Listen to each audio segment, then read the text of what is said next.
What's up, my little Tattle Tells? Yo, we need to have a serious talk about what's going on with Miss Wendy Williams. And I know we've been talking about her all week.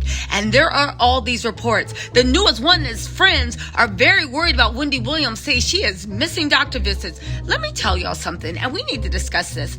Just because somebody is your friend, don't mean you got to tell them what's going on, and don't mean that they're involved in your life. Now, let me get into this report, but I just gotta say it. Wendy has literally made her circle get stronger to her son and her ex-husband. Now, you know I don't trust that ex-husband. As far as that, I can throw a vegan bagel or whatever Sharina be making. That's his new girlfriend. That vegan chef he left Wendy for. But honestly, it seems like all these people that used to eat off of Wendy, that used to be kiki with Wendy, now that they don't have access, they're acting like something's going wrong. When at the end of the day, my opinion is what went down was so messed up. She got a right not to be talking to anyone. But let's talk about this newest report and see if you think there is any merit to it. Y'all ready for this? It says Wendy Williams has battled addiction, Graves' disease, and a cheating husband, and is currently being scrutinized over allegations that she's incapable of looking after her own finances. To top things off, on Tuesday, the wild Donyin of daytime TV lost the show that bears her name. Wendy ain't lose the show that bared her name. Wendy, actually, it's rumored, if she does get well, is taking it somewhere else. Wendy owns the Wendy Williams show. She owns her name. She can take it. If y'all don't know anything about trademark and copyright, yeah, somebody can take your name. Ready? Now get this. It was announced that the Wendy Williams show is ending after 13 seasons, a season in which Williams never even made it on air due to her health woes. Wasn't her health woes, but honestly, I think it actually might be depression. But let's get into it. There's more.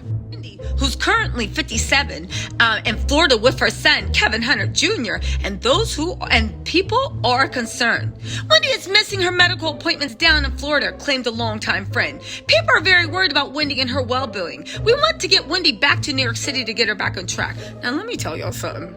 First of all, how does a friend know she's missing her doctor's appointments? Seriously, do you know when your friends miss their doctor's appointments unless they tell you? And according to these people, Wendy ain't talking to anyone. Second of all, you're her friend, but your biggest wish is to get her back to New York City and get her back to work. That don't sound like a friend to me. That sounds like Deb Mercury. That sounds literally like production. It sounds like the network. A friend. The same friend that Lori was up at Wells Fargo. I see you. Hey, friend. Wendy, who according to Forbes was on contract for $15 million a year, is believed to have hired a lawyer, LaShawn Thomas, in her fight against Wells Fargo. The bank's frozen her assets. You guys know that case has been sealed, and we're waiting to see what happened because they've claimed that Wendy's incapacitated and they have a guardianship trial coming on. But here's the thing, getting back to this, y'all realize, and I know a lot of y'all argue, but whatever Wendy's contract is, her being sick is written into it. Now, I know some of y'all got jobs where if you even sneeze wrong and don't drag yourself to job, the boss is going to fire you and you're going to be in the unemployment. But Wendy actually she has an actual contract. Now, nobody knows the details of that contract, but it's been speculated by the people on Wendy's camp that are threatening legal action that somehow her leave of absence is covered under that contract. Now, follow me on this. This is true and she is covered under that contract, then guess what? As long as she is medically ill, they will have to pay out that $15 million contract. It's a year contract for $15 million until the end of 22. We haven't even gotten 10 months. We haven't even gotten 2 months into 2022, right? Now, follow me on this.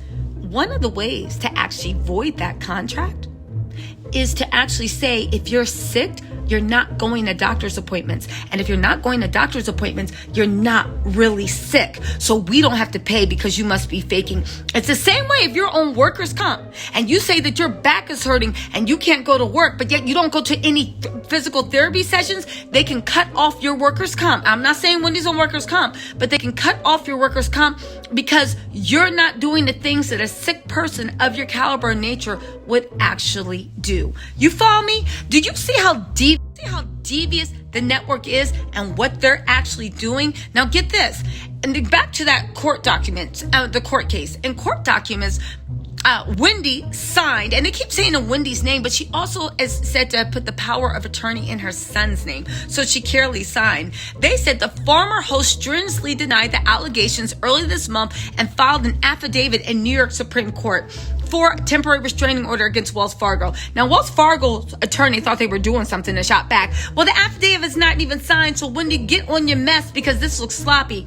However, they were just posturing for us layman people and the non-lawyers out there that don't understand that when you're moving quickly, especially with affidavits and even with restraining orders, a lot of these things aren't signed. As long as your lawyer sends it, you know it's going to be signed in the future. So it really wasn't that a big a deal for it not to be signed at that time. He said, no problem. Here go my signature, right? I heard you was looking at for me. Here I go, right? And they also said that, listen, this is all big BS because the whole thing about the star being of unsound mind is a disgruntled former employee. That disgruntled former employee is rumored to be Lori, but if not, it might be another employee actually pushing this information into Lori's head.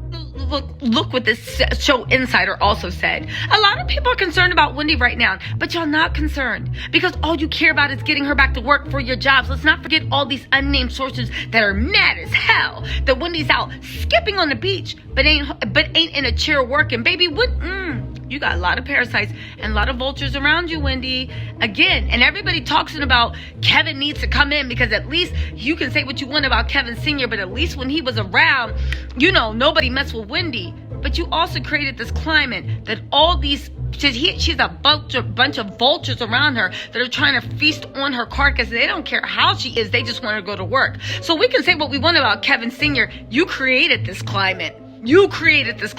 Sources go on to say, listen, that, where is it? Oh, that there's actually an internal battle going on for Wendy's thing right now. Now, we knew that when that guy, Howard Bragman, issued a statement on behalf of Wendy, thanking the production company and wishing Sherry good luck when Wendy was adamant, I don't wish Sherry anything, and that production can kick rocks, right?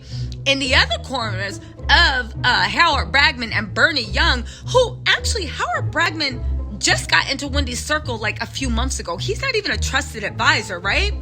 In the other corner is Thomas and Williams, a purported new publicist, Sean Zanotti, both who have worked with her ex-husband, Kevin.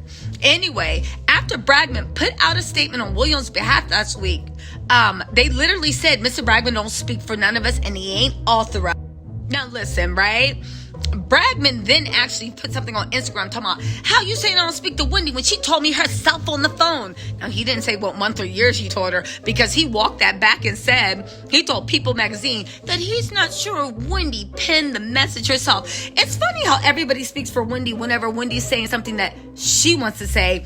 I find it odd that as soon as Wendy goes against anyone or fires anyone, all of a sudden they're like, I'm not sure Wendy wrote this. So y'all know if Wendy wrote something whenever she fires someone, but when she's doing what y'all want to do and laying down for the network, then you're absolutely sure that's the heart and soul of Wendy Williams. Man, Howard, if you can get the hell out of here and go home. Now listen, Camp hit back and said that statement that was put out by that guy Howard is not in the best interest of Wendy. To question the validity of her verified IG page is even more proof that this was not in the best interest of Wendy.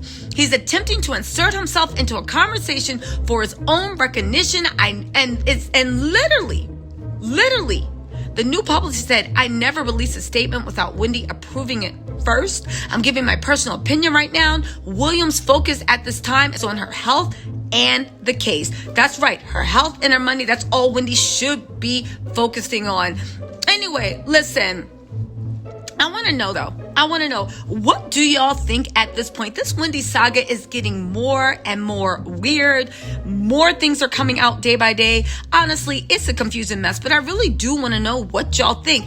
At this point, anyone that is stumping for the networks, I mean it, and saying Wendy wishes networks and Sherry well, at a point, I'm like, you lying. She don't.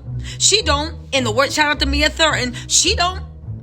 And also, I just want to say that you guys keep your eye on this. There's a lot of money at stake. And people will act funny for money, even the people that love you the most. Imagine how much some strangers that are eating off of you and mad that you can't get your butt out of alleged rehab and get yourself out of depression long enough so they can pay their kids' college tuition. Imagine how those people treating you. Anyway, my little Tattle Tells, I'll talk to y'all later. Let me know what you think. Bye.